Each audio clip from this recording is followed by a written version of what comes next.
Otras tareas de clasificación, por ejemplo, pueden ser categorizar tweets, los mensajes en Twitter. Uno podría tomar un mensaje y asignarle una categoría. Por ejemplo, si el sentimiento del mensaje es un sentimiento positivo, es decir, la persona está expresando una emoción positiva como alegría, felicidad, algo así, o si está expresando una emoción negativa como enojo, miedo, etcétera.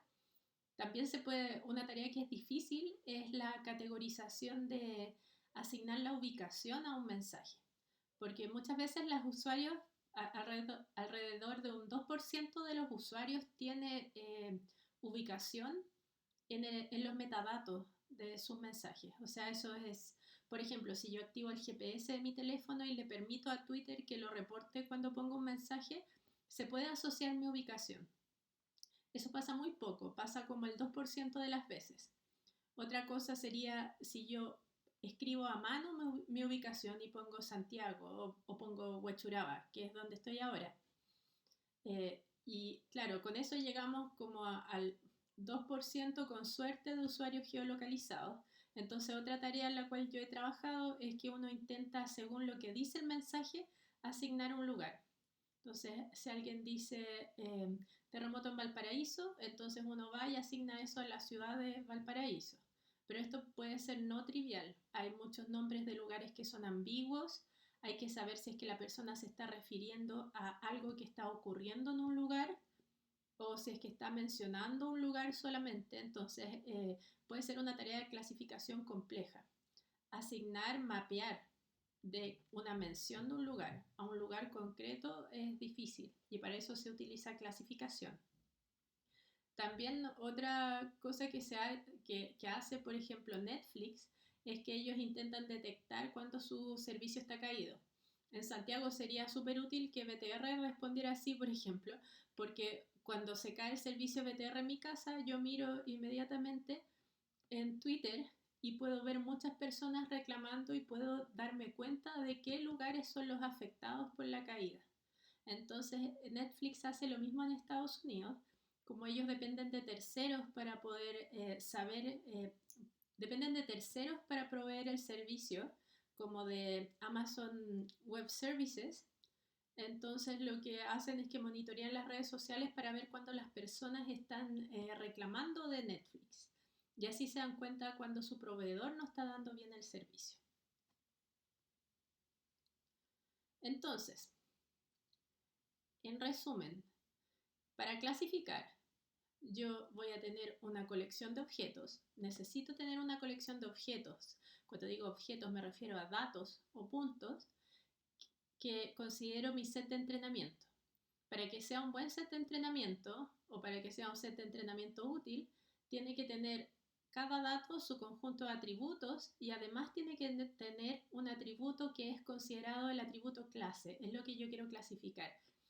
En los ejemplos que les hablaba antes, podría ser los atributos, las palabras que tiene un mensaje en Twitter, la ubicación podría ser un atributo y la clase podría ser si el servicio, si alguien está reclamando del servicio de Netflix o no. Entonces eso es un ejemplo. El objetivo va a ser encontrar un modelo que nos permita modelar el atributo clase, o sea, determinar qué valor va a tener la clase dado los atributos que estamos pasándole como entrada.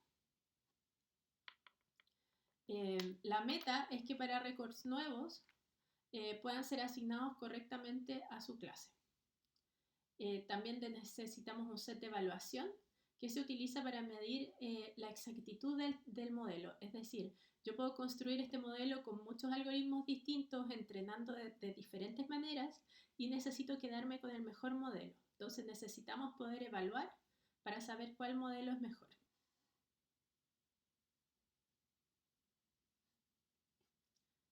Entonces, repasando, la tarea es mapear un set X a una clase Y. Es decir, yo tengo X, un vector X, que me gustaría poder pasarlo por un modelo de clasificación, que puede ser considerado como una función que no conocemos y tenemos que construir a partir de los datos para producir un output Y. ¿Okay? Entonces, de un vector X, que es un vector de atributos, lo pasamos por una función, que es una manera simple de ver el modelo de clasificación, para producir un output Y, que va a ser la clase que queremos determinar. Por ejemplo, si están hablando de Netflix o no, si están hablando del servicio de Netflix o no, o el sentimiento que tiene un mensaje. Son ejemplos.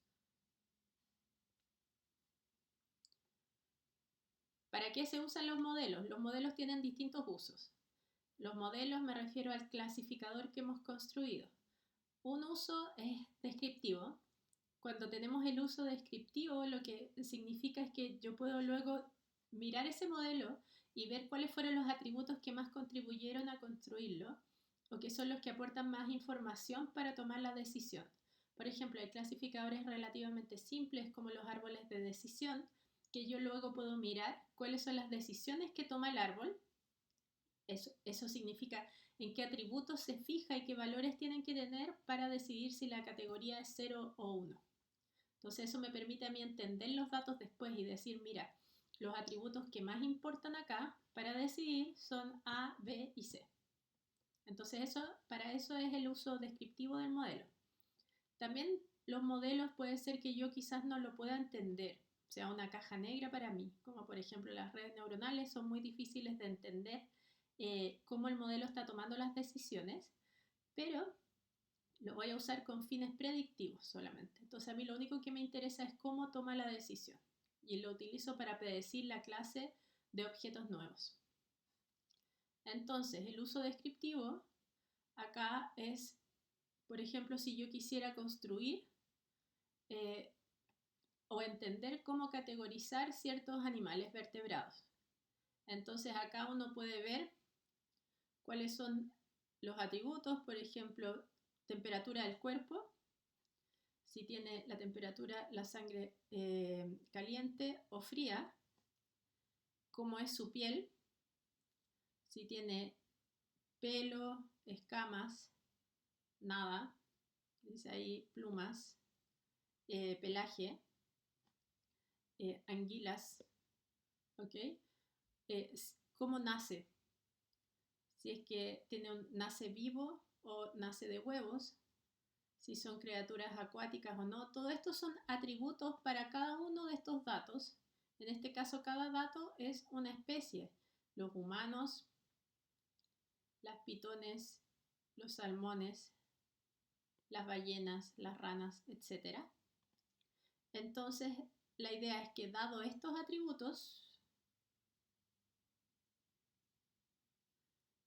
yo puedo aprender un modelo que luego me diga si es un mamífero, un reptil, un pez, un anfibio, etc.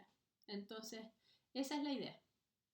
Entonces, cuando yo tengo un modelo descriptivo, por ejemplo, si yo logro entrenar algo con estos datos, un modelo, luego me va a permitir entender cuáles de estas categorías son las más importantes para determinar si algo es un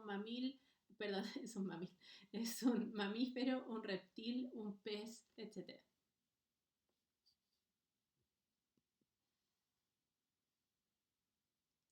Notas sobre la clasificación, algunos detalles importantes. La clasificación es mejor para datos binarios y nominales. No es tan bueno para datos que tienen orden porque no considera la relación, al menos los modelos clásicos que estamos viendo nosotros, no considera la relación de orden que hay entre las clases. En el sentido de que si yo tengo ciertas clases que tienen una relación como alto, mediano y bajo, yo sé que viene primero alto, después mediano, después bajo.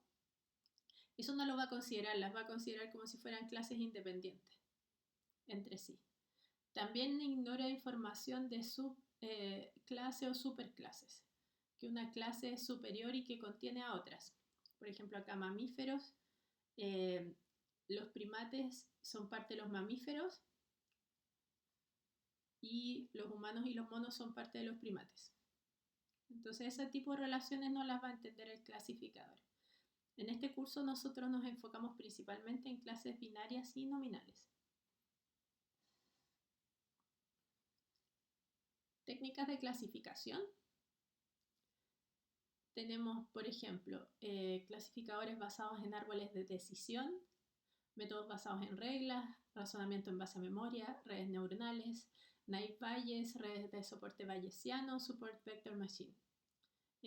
La mayoría de estas las vamos a ver en el curso en más detalle en las próximas 2 clases.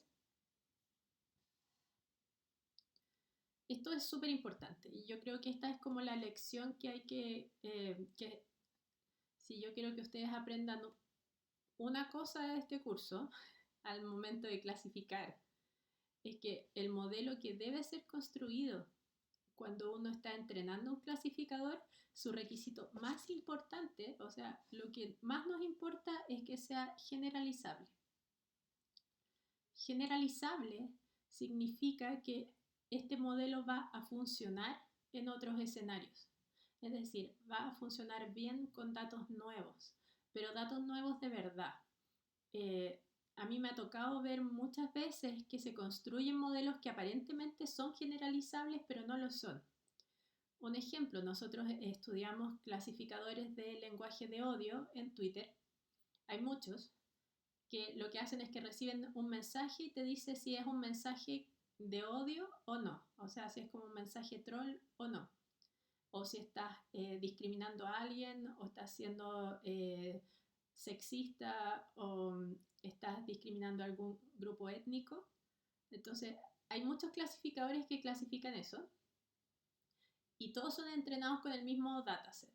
Entonces, lo que vimos era que el clasificador parecía generalizable porque cuando uno hacía un training set, un dataset de entrenamiento para construir un clasificador con ese dataset, luego funcionaba muy bien con datos de testing que también fue obtenido a partir del mismo dataset, aunque yo haya separado training y testing. Entonces yo puedo tener un dataset del lenguaje de odio, el dataset 1, y yo separo acá una porción. Entonces yo separo una porción, separo esta porción para testing,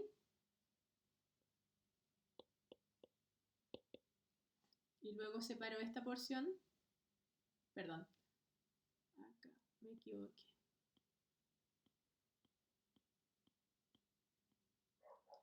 Esta la separo para training, entrenar. Y esta porción de acá la separo para testing. Entonces los ejemplos que vimos nosotros, al menos al leer la literatura científica sobre el lenguaje de odio, fue que funcionaba súper bien cuando yo lo hacía sobre un mismo dataset, el dataset 1.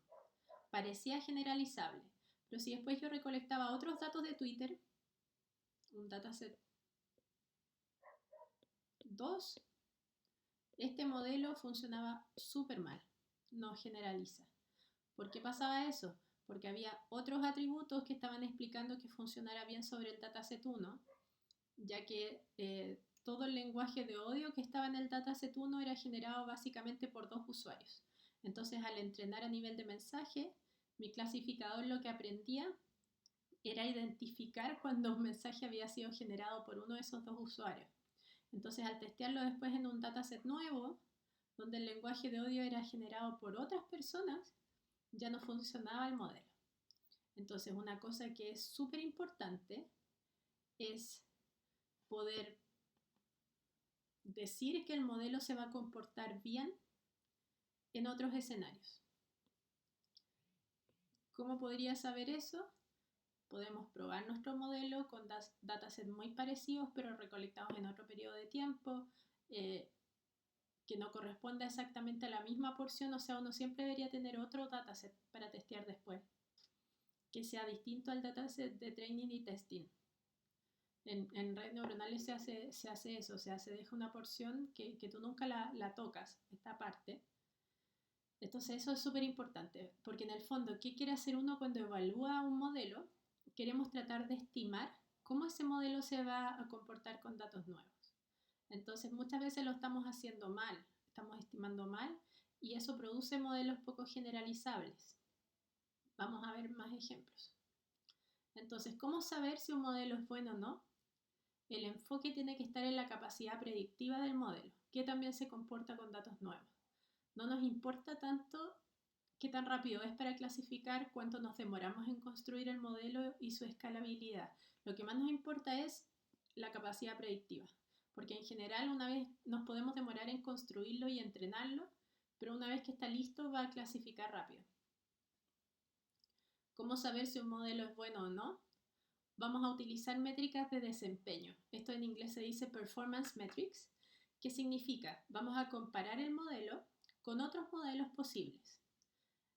Entonces vamos a ver si es que tiene bajo error de entrenamiento, esto es decir, yo al momento de entrenar el modelo me equivoco poco, y también vamos a probar con datos de prueba o otros datasets. Eso va a ser ver si tenemos bajo error de generalización. Eso significa cuál es nuestro error al clasificar datos nuevos. Si tenemos bajo error de generalización, significa que nuestro modelo es generalizable. Y esta es la meta. Eso es lo que queremos al clasificar. Métricas de desempeño, que son básicamente todas consisten en lo mismo. Consisten en contar datos correcta e incorrectamente clasificados. Entonces tenemos, voy a empezar por dos bien simples, la próxima clase vamos a ver otro. El que más se usa es accuracy. Yo lo traduzco como exactitud. Hay gente que lo traduce como precisión, eso está mal. Entonces el accuracy es la métrica más utilizada. O también la tasa de error, el error rate. Son lo mismo, uno es el complemento del otro. Entonces utilizamos acá algo que se llama la matriz de confusión. Acá no se nota mucho lo que dice, lo voy a remarcar. Ahí dice clase real. Clase real. Entonces es una matriz donde a este lado ponemos la clase real y a este lado ponemos la predicción. Entonces, vamos a tener la clase real, que es lo que nosotros sabemos que es la etiqueta que de verdad tienen nuestros datos cuando estamos entrenando. Entonces, si la persona, por ejemplo, tenemos datos de personas y la clase es si hacen trampa en los impuestos, sí o no. Entonces voy a tener también qué fue lo que predijo el clasificador. Entonces, si el clasificador predijo positivo, va a ir acá. Si el clasificador predijo negativo, va a ir acá. En la clase real, si la clase real era positiva, va acá. Si la clase real era negativa, va a ir acá. Entonces lo que hacemos es que cuando entrenamos el clasificador y luego lo testeamos, vamos a contar cuántas veces el clasificador dijo que algo era positivo y su clase realmente era positiva. Eso va a ser este. ¿Ya? O sea, el clasificador dijo que era positivo y la clase real era positiva. Entonces la intersección de estas dos, esto. Entonces estos se llaman true positive.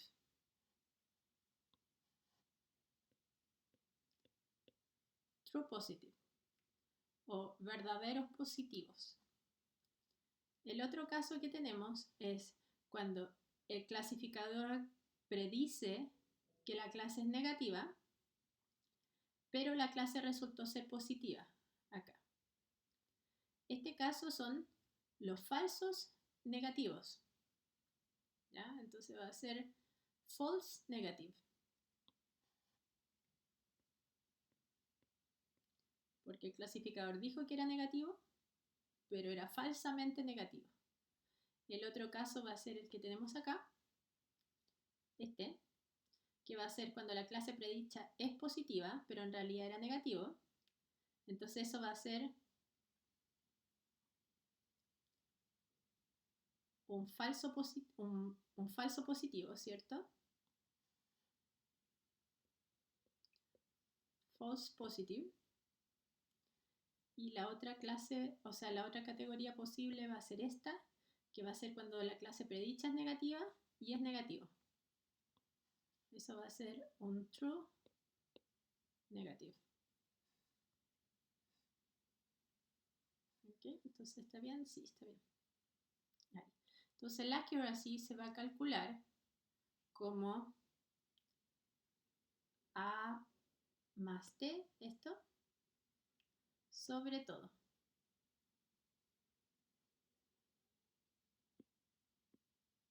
Eso significa las veces que el clasificador acertó, o sea, que dijo que algo era positivo y efectivamente era positivo, más las veces que dijo algo era negativo y era efectivamente negativo, es decir, cuántos aciertos tuvo, instancias correctamente clasificadas, versus el total de instancias clasificadas. Instancias correctamente clasificadas versus el total de instancias clasificadas. Entonces, de todos los casos que clasifiqué como positivo o negativo, ¿cuántos aciertos tuve?